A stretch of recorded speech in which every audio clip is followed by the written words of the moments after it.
to put an expression or put a feeling or an explanation in reference to your question about what I call like the holding tank, the place of contemplation, how did I get there and when did it happen? It just was instantaneous. I have a tendency to believe that as I'm looking at the life review and seeing everything that I did, then I mentioned that the goal is to contemplate. So the moment, maybe it was my awareness, or that it is the understanding that for contemplation, it instantly was there. That this is the time to contemplate. And in contemplation, you're reviewing your life. There's no distraction. You're not seeing lights. You are now in contemplation.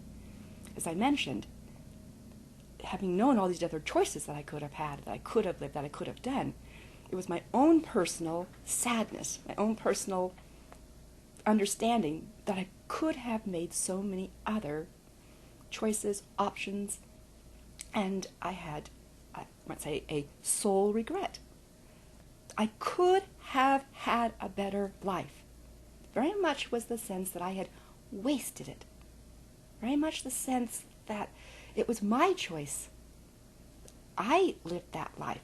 No one did it to me. I was the one. And that would be my internal awareness that you can't go do it over again. That was it. That was it. And I just wanted, I didn't understand when I was on earth. I didn't understand that I was creating that. I didn't understand that I was not giving enough to myself, to my dreams, to my goals, to my sense of personal purpose, to things that were meaningful for me.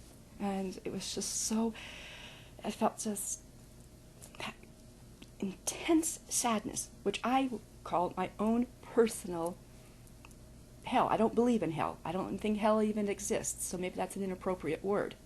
But the deep sadness or regret was so strong. And when saying I have to get back, I have to get back. I believe I came out of the holding tank so that I could have the next life review to show me this is how it works, how choice works. This is, if you had made those choices, now that in your contemplation, this is what you could have had. I also believe this is how Earth works. Synchronicity, the power of your mind, faith in yourself, that manifesting that each day we have choices. We have choice A, choice B, choice C, choice D, different choices of what we want to do, who we want to spend our time with, what are our passions, our dreams, our goals, what's meaningful to us in our life. If we don't like our job, then there needs to be change. If you don't like your relationship, well, you can change that. If you don't like where you live, you have the choice to change that. If you want to develop a new talent or new skill, you have the choice to move in that direction. But sometimes we can say to ourselves, no, I can't, it's not possible, not me, or they won't let me do it. So you have these choices. And coming out of the, I call the holding tank, was to show me that life and living is about the choices that we make and who we invite in our life and how we look at ourselves. You can be really, really short and feel really, really tall as far as how you walk around the world and you express yourself to people. There's many different ways you can perceive yourself. You can perceive yourself as a happy person, a sad person. You can perceive yourself as someone who's highly successful, or that you can be very, very successful and still be striving. It's the choices of how we look at ourselves. So coming out, I believe that the presence or around me wanted to show me joy, the joy, and that joy is eternal, but we choose it. And while I am in this space, all around me, I can feel the immense joy and perfection. That is there. That never goes away. That is a constant. So you have that layer is all around you, of you, through you, with you, of eternity.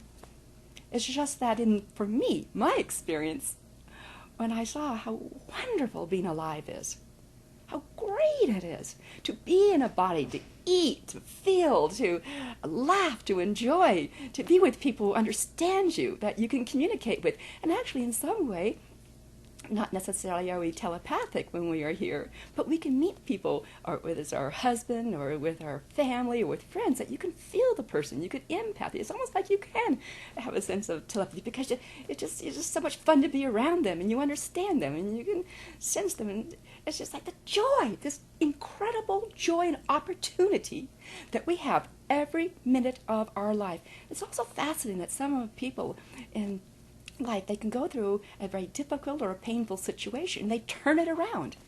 Some individuals, oh gosh, they can go to prison, but in prison they learn a new skill, or they learn compassion, or they learn something which is going to be a better person. And when they get back into society, they give so much more. They teach, they help, they guide, they are fulfilled. They just want to give more, and it changes the world. We have this opportunity, and I was very much aware of that. I wanted to get back. I want to go back. So this is also all happening simultaneously too. Good. I think you used the word ineffable about the experience. Well, perhaps you might think of it as far as the eternity. If you were to take a flashlight or a beam of light from where you are, and you would send it outward, and imagine that light would never end.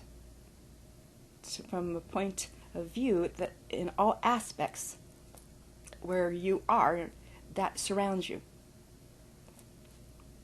So it's difficult to put into words that concept, because our mind thinks in a beginning or an end. One of the things people have a difficult concept of understanding is the Big Bang, that we're getting so close in science right now. In fact, it was just an article was published that they're going to put a new satellite up, which is going to circle around the sun, and they believe they can get very close to the beginning of the Big Bang, where it seems that the universe of all is started back to the very first million years. It's hard to conceive of that, because what is the Big Bang? What was there before the Big Bang? What was there before there was nothing? But basically, that's what the Big Bang is all about. This is where it all started. Well, imagine you are before the Big Bang, but you are also everything after the Big Bang, simultaneously. That would be a very clear way to describe of being all. You are it, around it, the ismness. And very much so, it was that sense of perfection, and everything within it is supportive of you, loving of you, and again, knowing all. There's no private thought, but there was no need to have a private thought. It's not something that you would even be concerned with. I think that's what's fun about Earth, too, is that you can have a private thought.